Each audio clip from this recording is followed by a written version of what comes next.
रात के करीब 2 बज रहे थे। लॉज के सारे लोग सो गए। चारों ओर सुनसान छाया हुआ था, लेकिन रमेश बेड पर किताब रखकर अपनी गर्लफ्रेंड से चैटिंग कर रहा था, और ये ऐसा पिछले 2 सालों से करता आ रहा था। रमेश के पिताजी एक रिक्शा चालक थे। कड़ी धूप में रिक्शा चलाकर अपने बेटे को कॉम्पिटिटिव एग्जाम की तैयारी के लिए पटना भेजे थे। महीने के हर 1 तारीख को रमेश के पिताजी ट्यूशन फी, रूम रेंट और खाने पीने का खर्च भेजा करते थे। लेकिन एक दिन की बात है, अचानक रमेश की माँ फोन करके कहती है कि बेटा, पिताजी की तबीयत बहुत खराब हो चुकी है, तुम जल्दी से घर आ जाओ। इतना सुनते ही रमेश भागा भागा हॉस्पिटल पहुंचा और वहां जाकर देखा कि उनकी माँ डॉक्टर के आगे हाथ जोड़ रही थी और कह रही थी कि डॉक्टर साहब, आप ऑपरेशन कीजिए। मैं 5 लाख नहीं बल्कि 10 लाख दूंगी, लेकिन मुझे वक्त चाहिए। प्लीज आप ऑपरेशन कीजिए, अभी मेरे पास पैसे नहीं है। मैं एक रिक्शा चालक की पत्नी हूं। लेकिन डॉक्टर साहब हर बार एक ही बात कह रहे थे कि आपको पहले एडवांस पेमेंट करना ही होगा, तभी ऑपरेशन शुरू हो सकता है। रमेश की मां गांव के सभी लोगों से मदद मांगी, लेकिन किसी ने भी उनकी मदद नहीं किया। ये सब देखकर रमेश की आंखों से आंसू नहीं रुक रहा था और पैसों की कमी के कारण अपने पिताजी को खो दिया। रमेश चिल्ला चिल्लाकर कहने लगा कि माँ, ये सब मेरी वजह से हुआ है। मैं उतना काबिल नहीं बन पाया जितना अभी तक मुझे बनना चाहिए था। रमेश अपने आप को कोसने लगा और कहने लगा कि काश मैं अच्छे से पढ़ाई किया होता, अच्छे से मेहनत किया होता, तो आज मेरे पास जॉब होता, कुछ कर रहा होता और मैं अपने पिताजी को बचा पाता।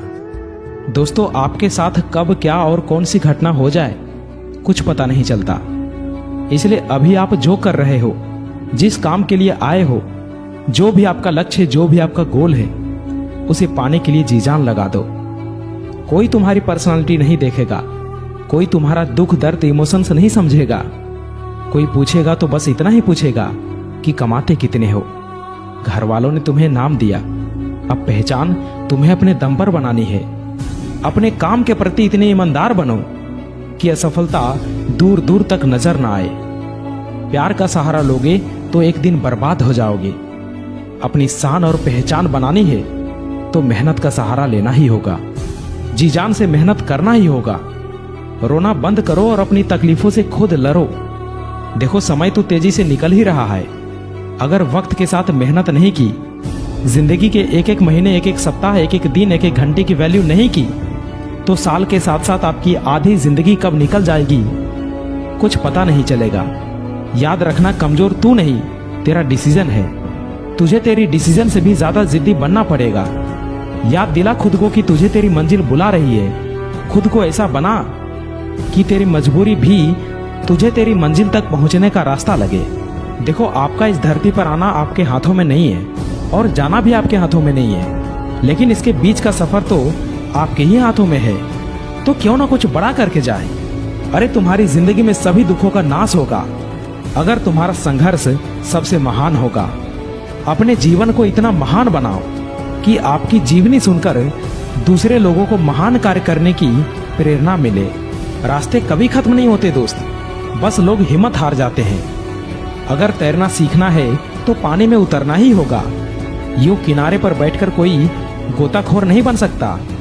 सफलता तक पहुंचने का रास्ता आसान नहीं होगा।